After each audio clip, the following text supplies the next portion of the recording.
Convido os amados irmãos para abrirem a palavra de Deus no Evangelho que escreveu o apóstolo João, capítulo 7. Amém? Então vocês já acharam, né? Falou amém? Então vamos lá, vamos ler então. Diz assim: depois disso, vou ler na NVI, nova versão internacional. Os irmãos sabem que a NVI já tem uma outra versão NVI, né? Diferente dessa. Já lançou uma nova NVI, nova versão internacional. Só que ela seguiu aqueles manuscritos lá que os Testemunhos de Jeová seguem, né? E acabou retirando bastante versículo da Bíblia. Mas depende do manuscrito, né? Que ela faz a tradução. Vamos nessa aqui que é a antiga mesmo, né? João 7, na NVI, diz assim: depois disso, Jesus percorreu a Galileia, mantendo-se deliberadamente longe da Judeia, porque ali os judeus procuravam tirar-lhe a vida. Mas, ao se aproximar a festa judaica das cabanas, ou dos tabernáculos, os irmãos de Jesus lhe disseram: você deve sair daqui e ir para a Judeia, para que os seus discípulos possam ver as obras que você faz. Ninguém que deseja ser reconhecido publicamente age em segredo. Visto que você está fazendo estas coisas, mostre-se ao mundo, pois nem os seus irmãos criam nele. Então Jesus lhes disse: para mim ainda não chegou o tempo certo. Para vocês qualquer tempo é certo. O mundo não pode odiá-los, mas a mim me odeia, porquanto eu dou testemunho de que o que ele faz é mal. Vocês vão à festa, eu ainda não subirei a esta festa, porque para mim ainda não chegou o tempo apropriado. Tendo dito isto, permaneceu na Galileia. Amém? Podeis sentar, nós já oramos. Irmãos, o tema que eu dei para a pregação de hoje é uma pergunta. E a pergunta, ela vai para novos e velhos. O que você veio fazer nesse mundo? Essa é a pergunta que é o tema da pregação de hoje. O que você veio fazer nesse mundo? A triste realidade da maioria dos humanos que já passaram e ainda passam por essa terra, por este planeta, é que eles não sabem o que vieram fazer aqui. Eles não sabem nem de onde vieram. Eles não sabem o que vieram fazer aqui. E tampouco sabem para onde vão. Pensando nisso, muitos já chegaram a conclusões sinistras, como alguns filósofos existencialistas, como Jean-Paul Sartre, e filósofos nihilistas, como Nietzsche, como outros que Kierkegaard, né, bastante conhecido por sua filosofia nihilista, do nada. Nós não estamos aqui para nada, nada faz sentido. Essas são as conclusões que o homem sem Deus tira. Eles não sabem por que estão aqui. Então, o seu pensamento é reduzido a um tipo de uma redoma vazia, que eles não têm como sair dela. Por isso, eles fazem e tiram conclusões estranhas à palavra de Deus. Em primeiro lugar, porque o seu pressuposto já é de rejeição da Bíblia. Mas você vê bilhões de pessoas neste mundo? Você vê quantas pessoas já passaram por este planeta? O cálculo é que aproximadamente 70 bilhões de pessoas já passaram por este planeta. E você acha que todas essas pessoas sabiam o que estavam fazendo aqui? E você acha que Deus, ele se importa com essas questões do que o homem acha a respeito dele no pecado? Bilhões de pessoas que roubam a glória de Deus? Bilhões de pessoas que blasfemam de Deus, do seu nome? Bilhões de pessoas que modificam suas leis? O que é que você acha que Deus pensa a este respeito? Bilhões de pessoas que afrontam o seu caráter e negam a sua existência? O que é que essas pessoas vieram fazer na terra? Você acha que eles pensam sobre isto? Agora, eu sei que eles não pensam, porém, o pior não é o mundo não pensar sobre isso, mas os cristãos não pensarem sobre isso. Isso é que realmente é triste.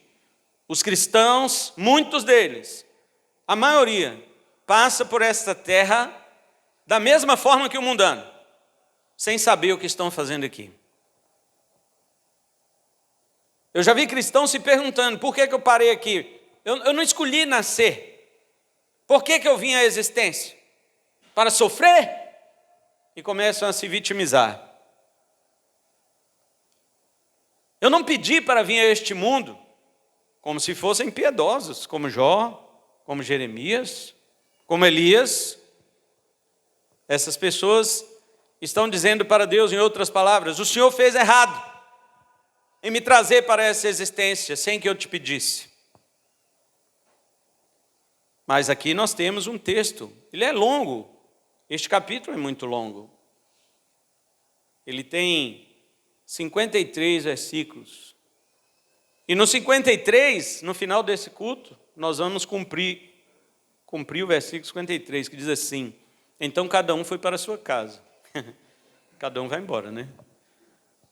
Este capítulo é longo, mas ele mostra claramente que o nosso Senhor Jesus Cristo tinha consciência plena do que é que ele veio fazer nessa terra. E é isso que nós vamos aprender com o nosso Senhor. Vamos aprender com ele sobre este importante fator teológico. A filosofia questiona: o que é que viemos fazer aqui? Mas eles não respondem. Eles continuam perguntando. Mas a teologia responde. Teologicamente, nós podemos responder a eles. Não significa que eles vão aceitar a nossa resposta. Afinal, o ímpio não aceita a resposta bíblica, mas isso é problema dele. A resposta está aí. A resposta existe, além dela existir, ela é correta, além dela ser correta, ela preenche o coração do cristão, mas se o ímpio vai aceitar ou não, isso é problema dele. A resposta existe. Agora, por que eles falam bem assim? Milhares de filósofos já se questionaram sobre isso e não chegaram a um denominador comum. Como é que você, que ninguém conhece, tem a resposta? Ninguém me conhece, mas o Deus Todo-Poderoso que conhece todas as coisas tem a resposta. E se Ele conhece todas as coisas, se Ele é onisciente e Ele tem a resposta, então a resposta dele é válida. Não é por mim, não é por alguém que é conhecido ou desconhecido. A primeira coisa que nós vemos nesse texto é que existe na mente dos seres humanos que eles vieram aqui para a terra para deixar um rastro de sucesso. Esta primeira visão pode parecer nobre no seu propósito. Mas se você fizer sucesso, né? Você vai ter um nome, um legado. As pessoas falam de legado. Crentes falam de legado. Que legado você está deixando para os seus filhos? Se pelo menos eu passar por esta terra, deixando um rastro de sucesso, já não terá sido em vão a minha passagem por aqui. Alguns pensam, mas esta foi a filosofia dos irmãos de Jesus. Olha o que eles disseram ao Senhor: você deve sair daqui, versículos 3 e 4, e ir para a Judeia. Jesus estava na Galileia, no norte, um lugar não muito bem querido pelos judeus. Galileia, Samaria, aquela região era rejeitada pelos judeus do sul. E Jesus estava ali. Jerusalém estava no sul, a capital. Os irmãos de Jesus disseram o quê? Você tem que ir para a Judeia, lá para o sul, para que seus discípulos possam ver as obras que você faz. Ou seja, vai se aparecer. Vai fazer sucesso. Porque ninguém que deseja ser reconhecido publicamente age em segredo. Jesus queria ser reconhecido publicamente. Ninguém que quer ser reconhecido publicamente age em segredo. Visto que você está fazendo essas coisas, ou seja, já que você diz que está fazendo esse monte de milagre, vai lá para o sul, vá para Jerusalém e mostre-se ao mundo. Essa é a filosofia do sucesso. Essa é a filosofia da aceitação, da aparição. Mas veja bem, qual é o parecer do escritor, o evangelista João? Os irmãos de Jesus têm a filosofia do sucesso. O apóstolo João, no versículo 5, ele diz assim: pois nem seus irmãos criam nele. Para os irmãos de Jesus era uma questão de se aparecer, mas para o apóstolo João, avaliando os irmãos de Jesus, era uma questão de incredulidade. Incredulidade. Eles não achavam mesmo que Jesus fazia aquelas obras. Eles acusaram Jesus de querer ser reconhecido, quando Jesus nada disse a este respeito. Se eles crescem em Jesus, eles saberiam que não era esse o propósito de Jesus. Hoje também muitos cristãos, eles querem ter sucesso.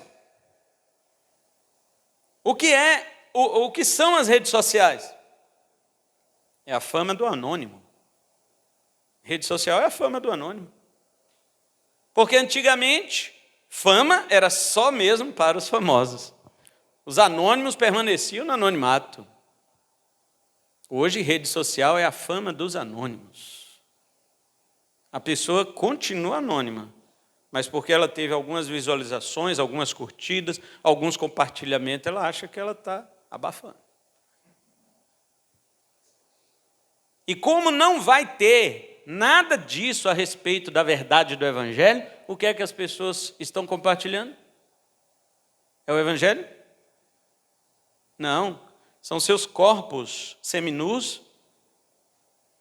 Elas estão compartilhando filosofias do mundo, copiando e colando a ideia destes e outros filósofos que eu citei aqui. Elas não compartilham versículos, textos da Bíblia. Isso não dá visualização. Elas compartilham produtos que possam ser vendidos. Por quê? Sucesso, fama, dinheiro, recompensa.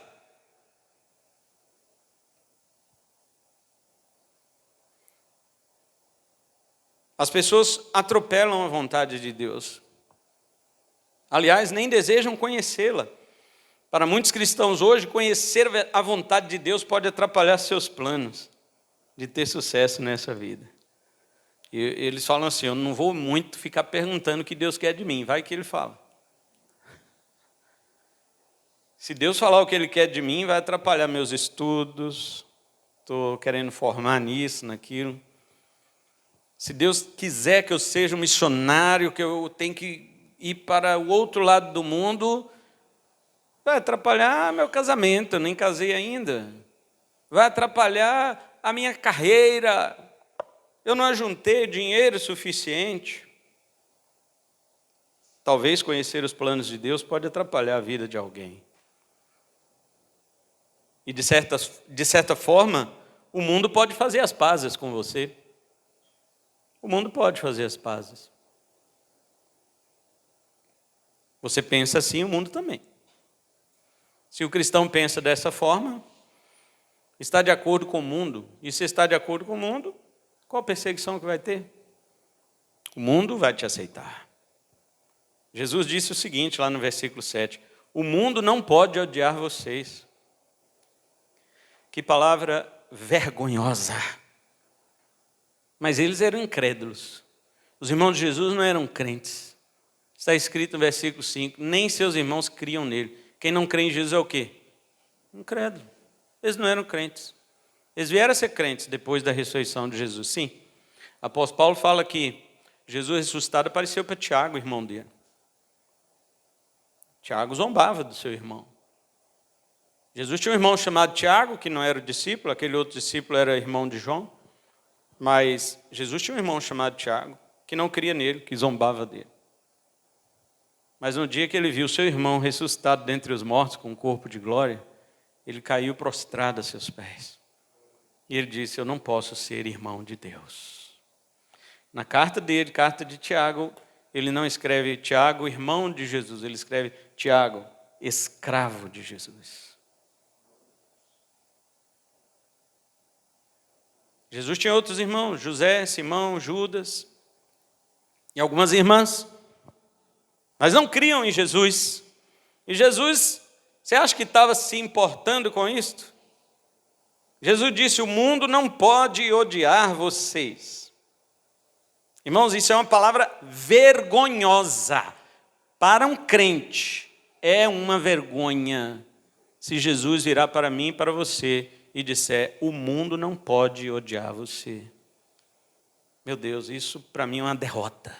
É uma derrota. Se disser assim, o mundo, pastor Cleilson, te odeia, para mim é uma glória. Mas se disser, o mundo não pode te odiar, eu estarei derrotado, acabado. Ou eu vou mudar de postura, ou vou entregar tudo que tenho no reino de Deus. Não presta para fazer o que eu faço. O mundo não pode odiar vocês. Que palavra dura. Mas olha o contraponto que Jesus faz sobre si mesmo. Mas a mim odeia. E Jesus estava se importando com isso também? Não. Mas por que o mundo odiava Jesus? Porque testemunho que as obras deles são más. Um cristão que vive em busca do sucesso e do reconhecimento, como os irmãos de Jesus achavam que Jesus queria, será aceito pelos moldes do mundo, nunca terá o ódio do mundo, pois é exatamente isso que o mundo prega. O mundo anuncia sucesso, fama, posses, riquezas. Eu lembro de umas propagandas que de vez em quando passam em alguns canais, eu vou assistir ali um futebol, alguma coisa, na hora que eu passo aquele canal lá da Polishop, aí passando aqueles produtos, né, interessantes que eles vendem assim, mas a chamada da propaganda é assim, seja. Aí aparece lá um airfryer. Quer dizer, se você não tiver um airfryer, você não é. Seja. Você só pode ser se você tiver um airfryer. Isso é um exemplo. Mas quantas outras coisas nos cativam e nos desafiam? Não é o diabo? O que foi que o diabo disse para Jesus no deserto? Se tu és filho de Deus, então faça isso. A Polishop é a mesma coisa. Se você é, compre um airfryer. Senão você não é. O diabo é a mesma coisa. Se você é filho de Deus, transforma pedra em pães. Se não transformar, você não é. Eis o desafio. E como alguém quer provar alguma coisa para os outros, ele sai comprando, ele sai adquirindo, ele sai obtendo sucesso e recebendo a proposta do mundo, aceitando isso. Você acha que o mundo vai odiar? Ele vai gostar, ele vai falar, aqui está um gastão. Aqui está um compulsivo comprador que vive nos nossos mercados gastando. É isso que nós queremos, que você seja. Mas Jesus falou, desse jeito o mundo não pode odiar vocês. Que vexame. Segundo lugar, você veio para este mundo... Não, pastor, eu vim com um propósito mais nobre. Eu não quero ter sucesso. Eu vim com deveres religiosos. Este é o segundo ponto. Alguns cristãos pensam que o fato de cumprir alguns deveres religiosos já lhes torna dignos perante Deus. Você pode dizer, mas eu vou à igreja. Bem, os irmãos de Jesus estavam indo para onde? Aqui diz assim, mas ao se aproximar a festa das cabanas, eles estavam indo para a festa das cabanas, que era a festa dos tabernáculos. Eles estavam indo ao templo. Eles estavam indo para Jerusalém, para o sul, ao mesmo lugar onde eles estavam mandando Jesus ir. Eles estavam indo para cumprir uma festa que havia na lei de Moisés. Era um aspecto religioso. Nada demais cumprir aquela época a festa dos tabernáculos. A festa dos tabernáculos era aquela festa que os judeus saíam de suas casas e passavam 7 dias na rua, apenas debaixo de cabanas. Por isso que fala aqui cabanas na minha versão. Eles montavam ali cabanas com folhas de palmeiras para habitar na rua, debaixo daquela cabana feita com folhas de palmeiras durante 7 dias, próximo ao templo, de preferência em Jerusalém, para que no final, no último dia daquela festa, eles vissem aquele cenário, aquela cena que o sacerdote fazia, pegando um cântaro de ouro, enchendo de água e derramando por trás do altar, para que escorresse aquela água em direção ao vale do Cedron. E então Jesus dizia, bem no último dia da festa, quando o sacerdote derramou aquela água por trás, Jesus gritou no meio da multidão, se alguém tem sede, vem a mim e beba. Não aquela água, a mim. Jesus foi, irmãos, para essa festa. Mas o que eu quero destacar agora é que o tempo dele não era o mesmo dos seus irmãos. Então você pode dizer, eu vou à igreja, mas os irmãos de Jesus estavam indo para onde? Eles estavam indo para o templo. Eles estavam indo cumprir uma festa religiosa. Mas isso não quer dizer nada. O que adiantava aos irmãos de Jesus participarem da festa judaica se eles não criam em Jesus? O que adianta você vir em culto se você não crê no Filho de Deus? Em João 6,40, Jesus disse que a vontade do Pai é que todo aquele que olhar para o Filho e nele crê, tenha vida eterna. A vontade do Pai é que você olhe para o seu Filho e creia nele. Mas as pessoas hoje, até mesmo no meio cristão, você não encontra fé.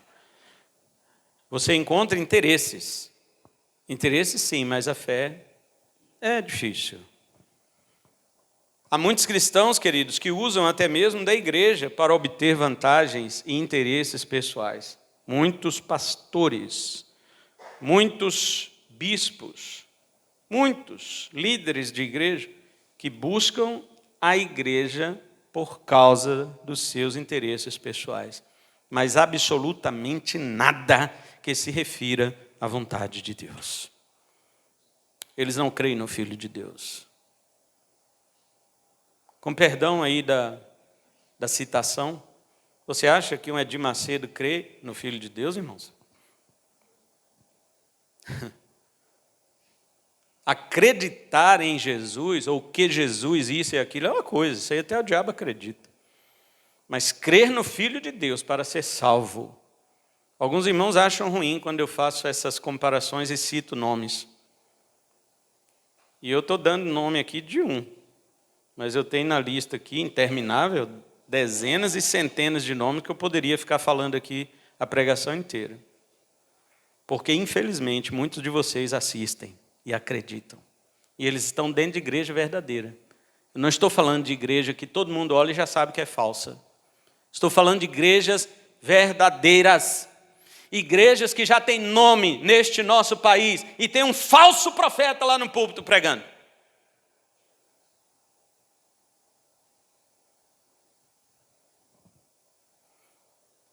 Eles participam da igreja, mas não fazem parte do corpo místico de Cristo. Eles estão no templo, mas não são o templo do Espírito Santo. Eu digo assim, nem todo que está na igreja é igreja. E não é essa a tragédia de muitos cristãos de nossas igrejas atuais? Não tem sido essa a tragédia de pessoas que seguem aqueles que se apresentam como homens de Deus e, na verdade, estão destruindo a sua fé. Eles começam assim, incentivando sua fé. Quem vai na conversa deles, eles estão incentivando a fé. Vai incentivando. Aí, quando a pessoa já está a ponto de explodir na fé, eles fazem um pedido. Me dá o dinheiro. A pessoa já está explodindo, ela explode naquilo e solta todo o dinheiro. E quando ela não vê o resultado e vê que foi enganada, lá na frente, ela abandona todas as igrejas, ela condena todos os pastores e diz que todos são iguais. Agora veja, essa pessoa não era igual àquele que estava falando? É lógico, ela que era igual, e não todas as igrejas, e não todos os pastores. Quem era igual era aquele que acreditou nele. Por que acreditou? Porque estava interessado naquilo que ele estava prometendo. Se você está interessado nas riquezas financeiras, se você está interessado no sucesso dos homens, que esses falsos mestres prometem, você é igual a ele. E você merece o que acontece depois.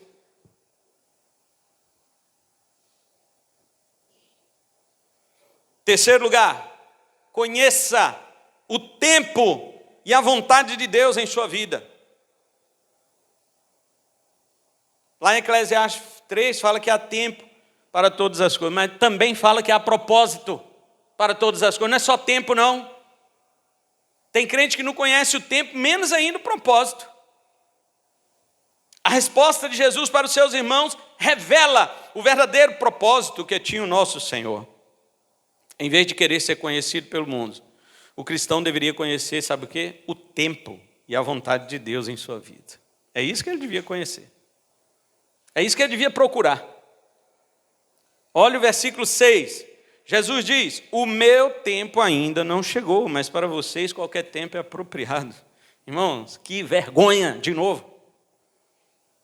Que vergonha, que vexame. Se um homem de Deus, verdadeiramente de Deus, chegar para você e falar assim: eu conheço o tempo de Deus, mas para você qualquer tempo é hora. Que vergonha. Eu me esconderia de vergonha, de vergonha. Imagina Jesus falar isso para você, meu querido. Jesus falou isso para os irmãos dele. Jesus faz um contraste sempre entre ele e seus irmãos. Por isso que ele disse em Mateus 12:50, que minha mãe e meus irmãos são aqueles que fazem a vontade do meu Pai que está no céu. Não é parente de sangue, não. Minha família está aqui. Aqui. Estes que fazem a vontade de Deus. E mesmo aqui, se tiver alguém que não faz a vontade de Deus, não é minha família, não é meu irmão. E se meus irmãos de sangue, que nasceram da mesma mãe que eu, não fizerem a vontade de Deus, também não são meus irmãos.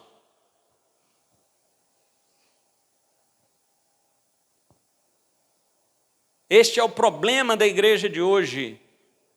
A Bíblia diz: ame o Senhor teu Deus de todo o teu coração. Eles não, eles amam a sua família, amam o seu carro, amam a sua posse, amam seus filhos, amam a sua esposa, seu marido, mais do que a Deus.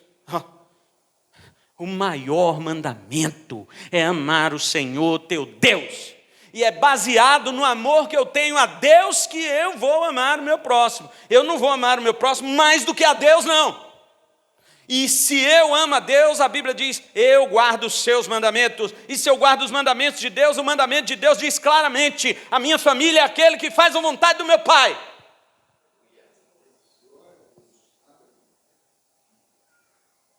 Pastor, você não tem medo de ficar sozinho, não? Quem está com Deus fica sozinho? E se ele ficar sozinho, ele só e Deus, e o resto vence? Você pode estar com o mundo inteiro, mas se estiver contra Deus, você é um derrotado. Então conheça o tempo. Jesus falou: meu tempo não chegou, mas para vocês o tempo é apropriado. Quem não procura conhecer o tempo de Deus, acha que qualquer tempo é certo. Você não vê jovens aí? Jovens se entregando ao sexo, achando que o tempo é dele.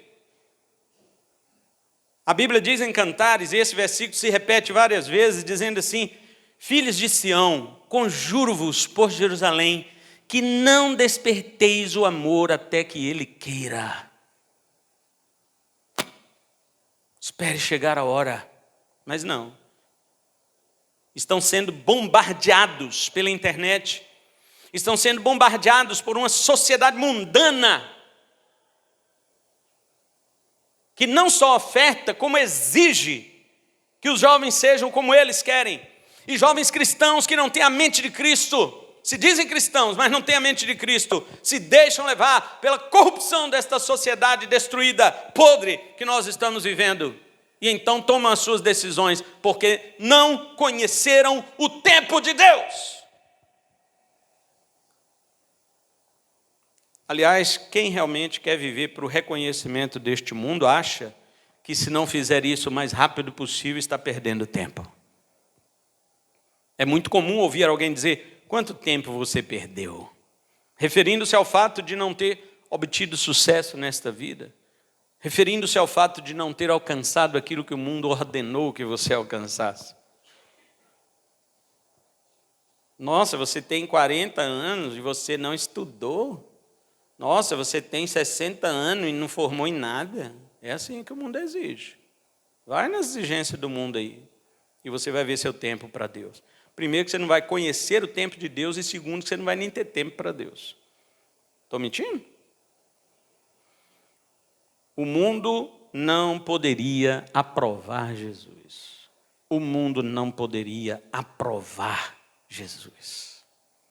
Porque Jesus veio para denunciar as suas más obras, como vimos no versículo 7. Jesus não veio ao mundo para obter reconhecimento do mundo, irmãos. Jesus não veio a este mundo para obter reconhecimento de ninguém, não. Ao contrário, ele veio para denunciar o mundo e mostrar que seus louvores são inúteis, hipócritas e ateus. e que ele não estava interessado nisso nem um pouco. Você quer o louvor do mundo, meu irmão? Todo mundo fala, não quero, pastor, mas vive lá, fazendo as mesmas coisas, para ver se eles aplaudem, para ver se eles batem palma para você. Ah, se eu não fizer isso aqui, eu vou ser excluído, eu vou ser, como é que fala hoje aqui? Cancelado.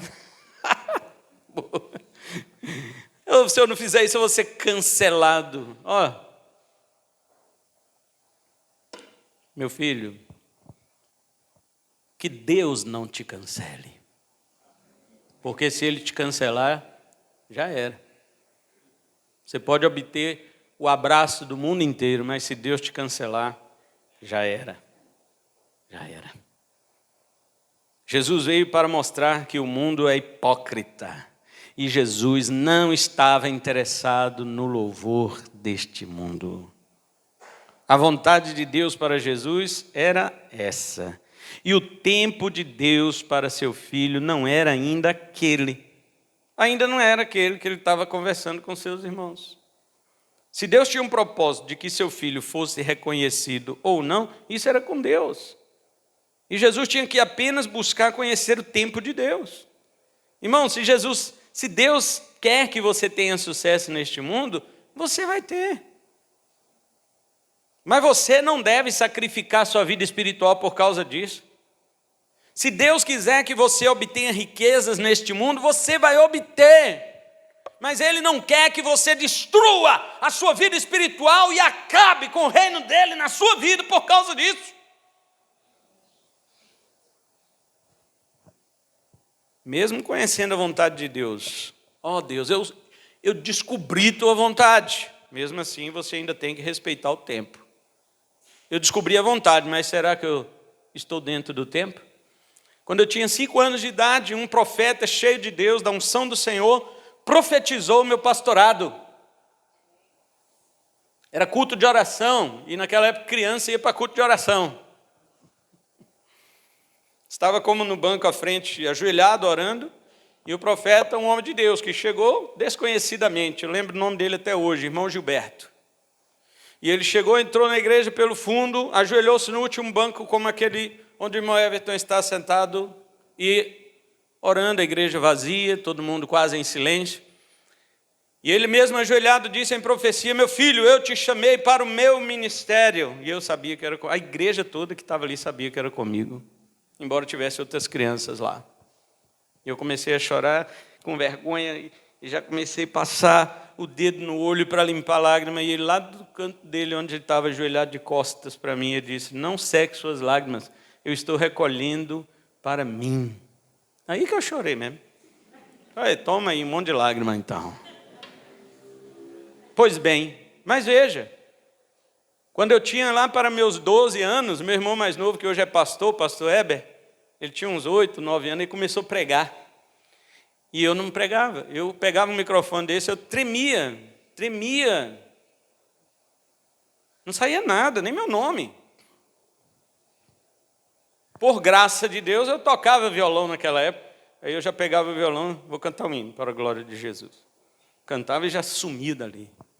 Irmãos, falar para a multidão, meu Deus, era um terror. Então meu irmão mais novo, hoje pastor Heber, né? Ele começou a pregar, e vigoroso e tal, criança. Aí chegaram para mim e disseram, está vendo? Você não quis o dom de Deus, Ele tirou e deu para o seu irmão. Eu entrei em pânico, entrei em desespero. Falei, meu Deus, mas já era para eu ser pastor? Com 10 anos? Por quê, irmãos?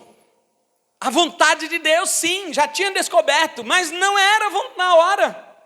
Não era o tempo. Uma coisa é o propósito, outra coisa é o tempo. Quando chegou o tempo certo, foi muito, mas muito também curioso. Porque eu era evangelista na igreja, eu gostava daquele grupo que eu saía na rua para evangelizar, encarava todo mundo, pregava evangelho, discutia com todo mundo.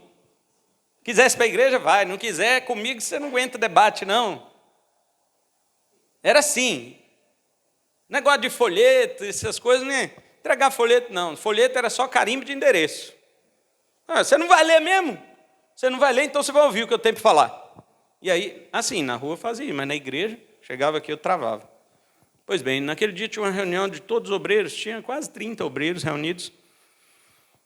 E o meu pai, que era o pastor presidente na época, ele disse assim: irmãos, a igreja nossa, no tal bairro, em Contagem, em Minas Gerais, está precisando de um pastor, porque lá era uma igreja igual a de Corinto. Ninguém queria ser pastor. Quem lê a Bíblia sabe como é que era a igreja de Corinto. Pois é. Ali ia revezando. Uma semana em um obreiro, ele já voltava e não queria ir mais durante um ano. Aí já é outro obreiro, na outra semana, ficava aquele revezamento.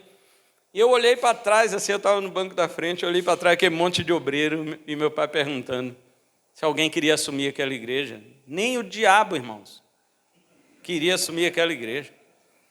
Então, eu olhei para trás assim, e Deus falou assim para mim: não está na hora? Eu tinha 20 anos. Eu levantei minha mão. Eu quero. Meu pai se assustou, porque conhecia o tipo da igreja. E os irmãos lá atrás.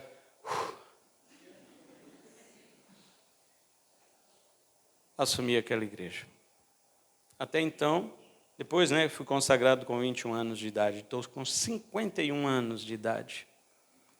Mês que vem, em fevereiro, dia 12, faz de 30 anos que eu me entreguei ao ministério pastoral, porque eu já sabia a vontade de Deus e depois descobri o tempo de Deus.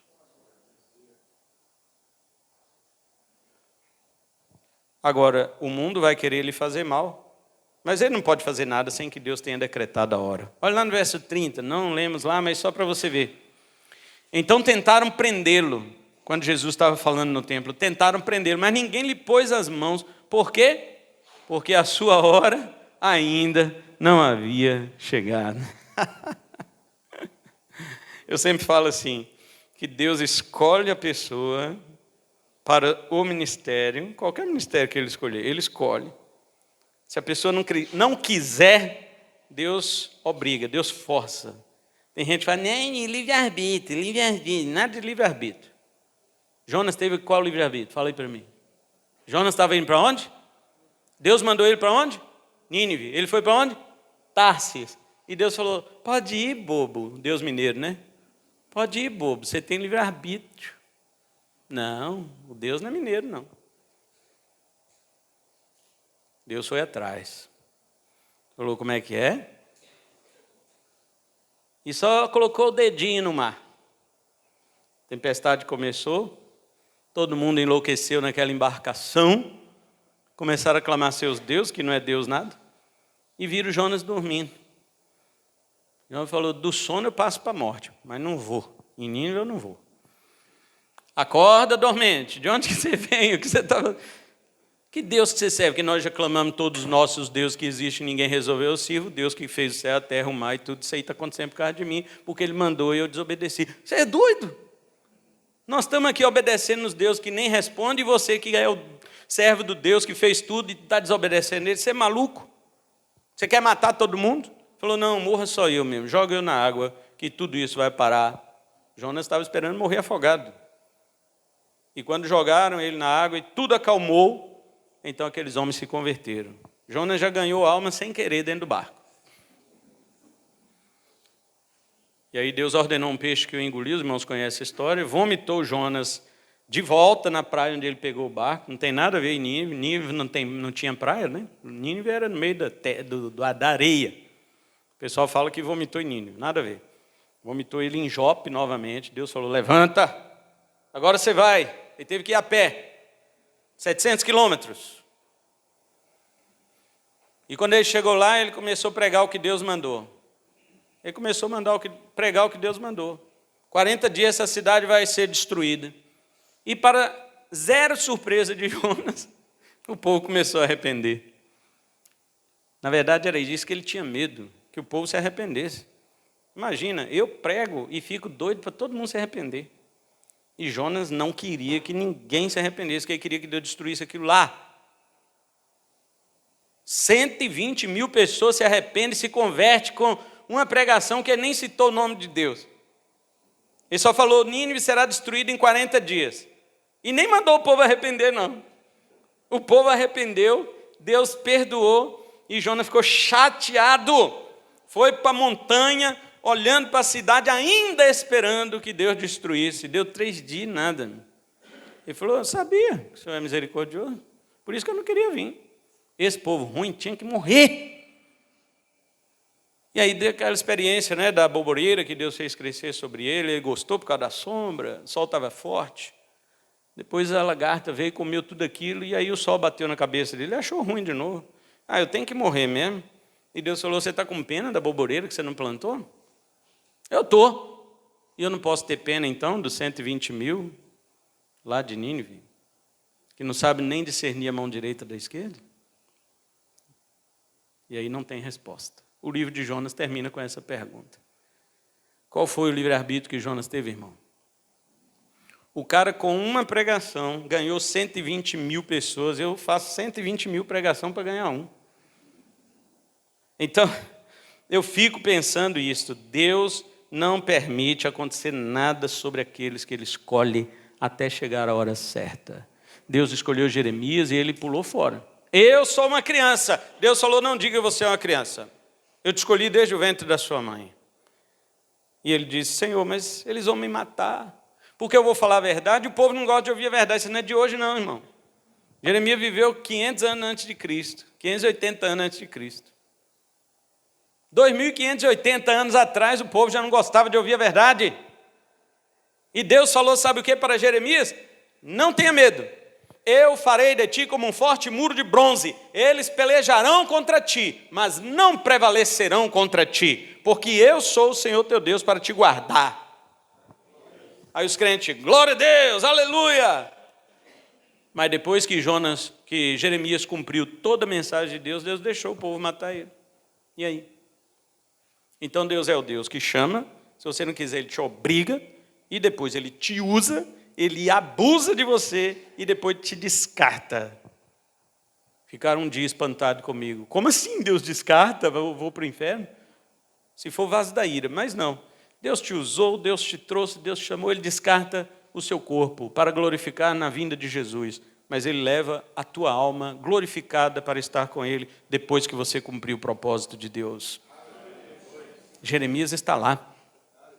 Jesus falou que todo aquele que crê nele, entrar no reino de Deus por meio do arrependimento, vai estar assentado à mesa com Jeremias e os profetas.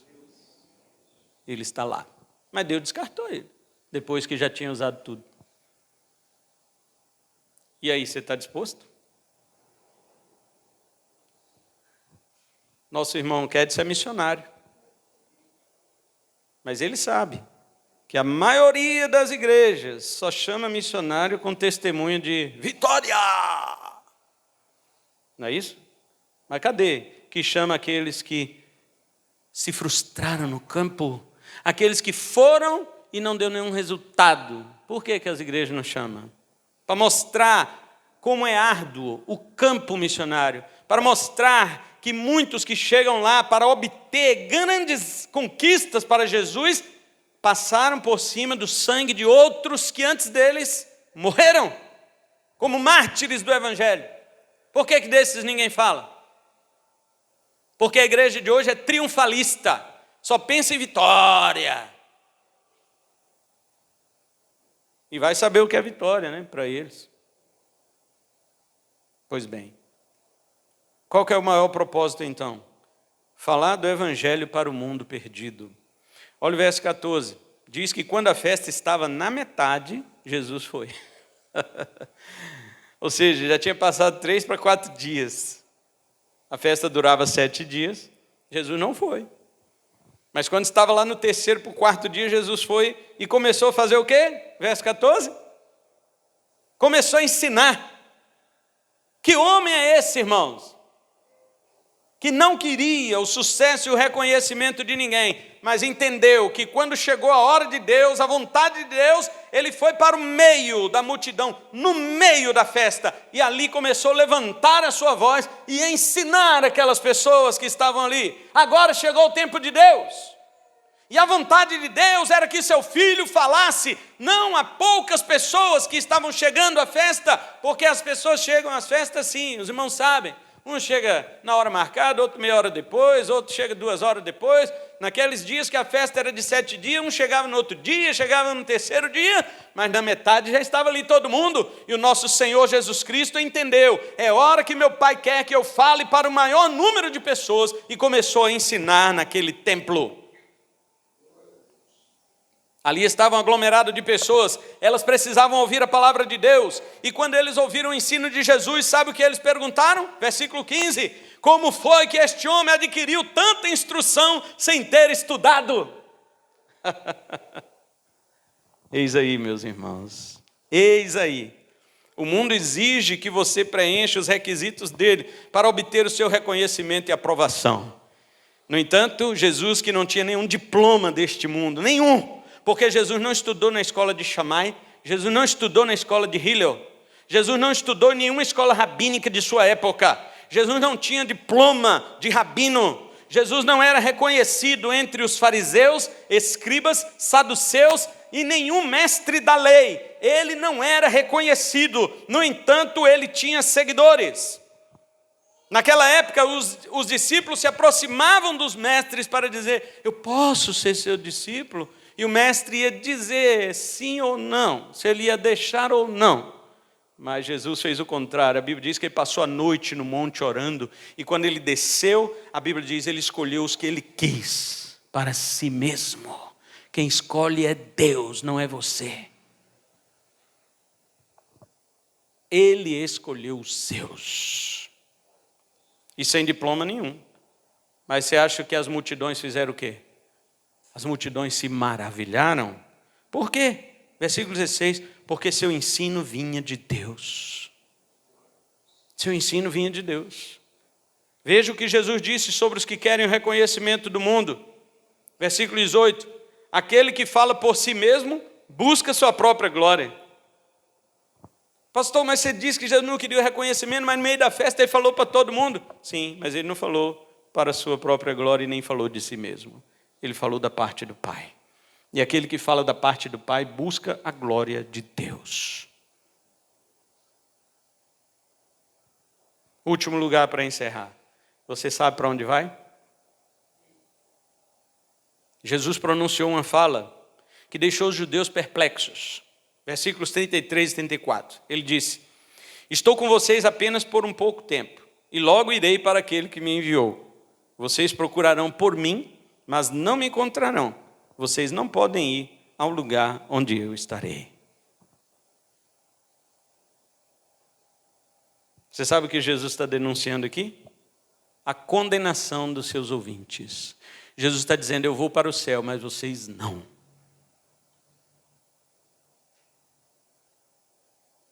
Eu vou para o céu, vocês não. Hoje também, além de muitos cristãos nem saber de onde vieram e nem porque estão aqui, ainda nem sabem para onde vão.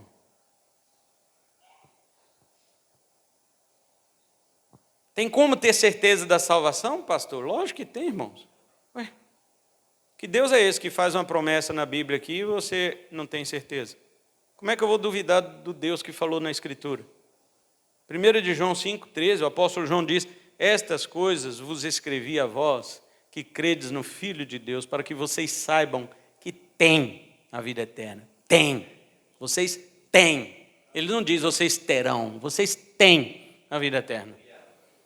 Eu escrevo estas coisas para que vocês creiam no Filho de Deus e crendo nele, tenham vida em seu nome. João capítulo 20, último versículo, versículo 31.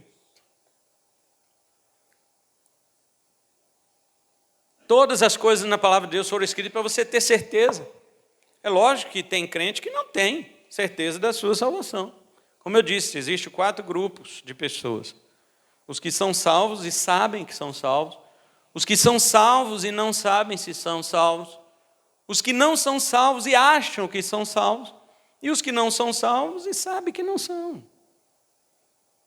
A maioria pertence aos 2 grupos do meio. Os salvos que não sabem se são, e os não salvos que acham que são. Poucos são os salvos que sabem realmente que são salvos, mas tem. E tem como saber. Ora, a promessa de Deus é para quem? A promessa de Deus é para quem crê. E quem é que vai crer? Aquele que nascer de novo. Você nasceu de novo? Se você nasceu de novo, você creu em Jesus, a promessa é para você. Deus volta atrás na promessa dele? Se ele voltasse, ele não era fiel. Mas a característica de Deus chama-se fidelidade. Deus não volta atrás na sua promessa. Salvo verdadeiramente cristão, que nasceu de novo, que crê no Senhor Jesus verdadeiramente, não perde salvação. Salvação é presente de Deus e Deus não se arrepende do que Ele dá. Porque se Deus soubesse que você não ia ser salvo, para que Ele ia te dar?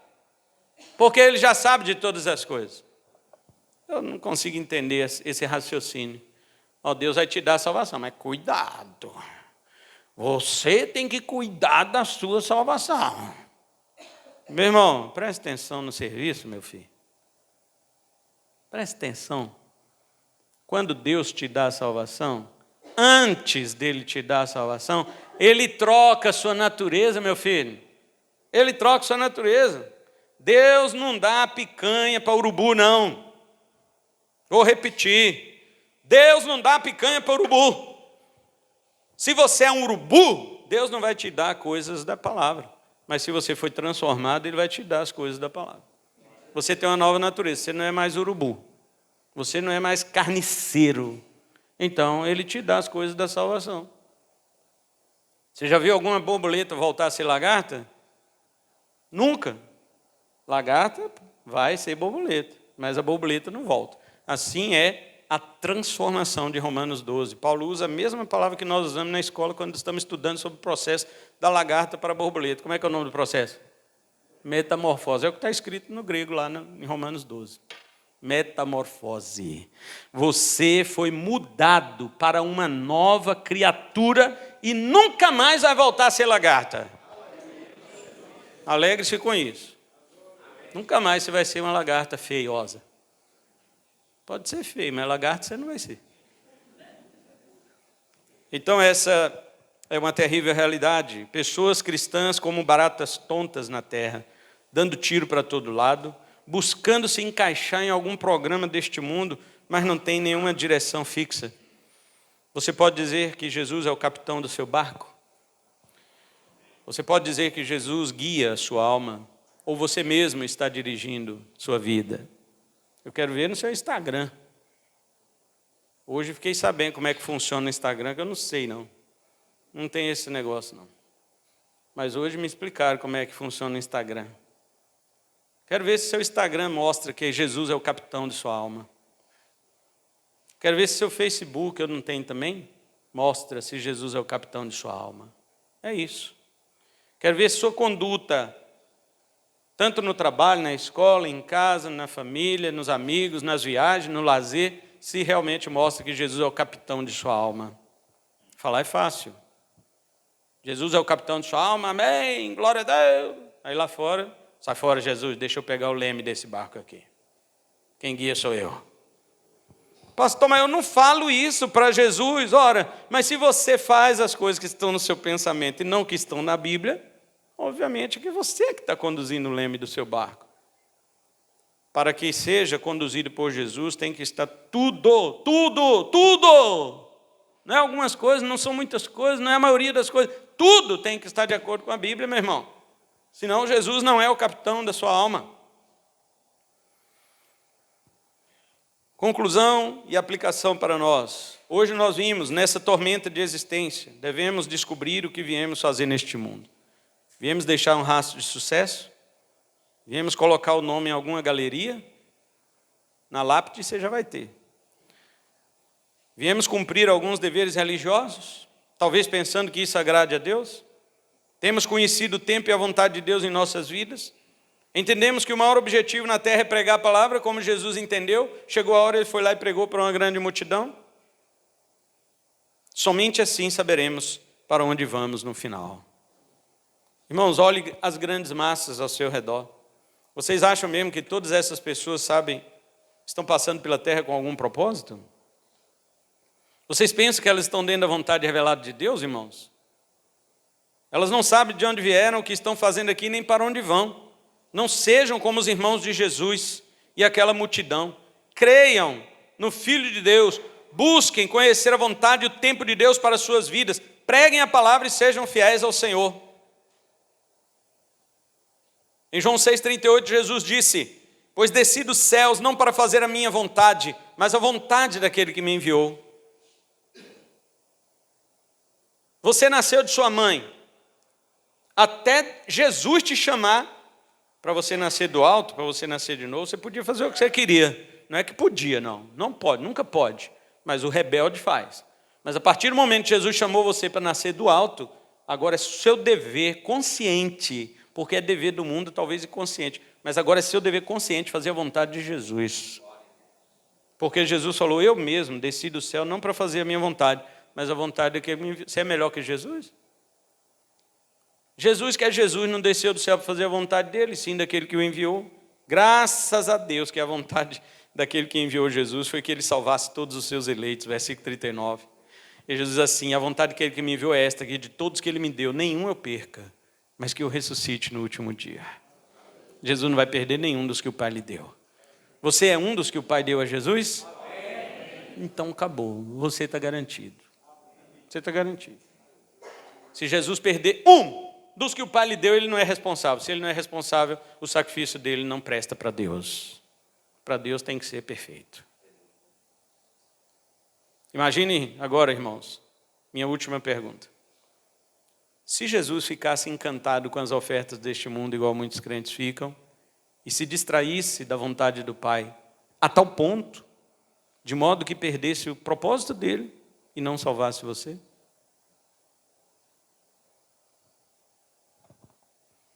Você já pensou se Jesus tivesse um Instagram e ficasse tirando selfie com os discípulos? Andando sobre o mar e tirando selfie das ondas e postando. Ninguém tem poder como eu. Se Jesus tivesse cedido aos encantos do mundo da época dele, não é porque fosse hoje teria essas coisas, mas na época dele tinha outras coisas. Mas ele não cedeu a nenhum encanto deste mundo, porque ele sabia de onde ele veio, o que ele ia fazer e para onde ele tinha que voltar. Assim tem que ser a vida do crente. Senão você vai ficar igual uma barata tonta nesse mundo. E não vai fazer nada para Deus. Nada. Até o que você fizer na igreja, você está fazendo para você e não para Deus. Você lembra da pergunta do profeta Zacarias? Quando vocês jejuaram, foi para mim mesmo que vocês jejuaram? Ou foi para vocês? Quando vocês cantaram, foi para mim mesmo que vocês cantaram?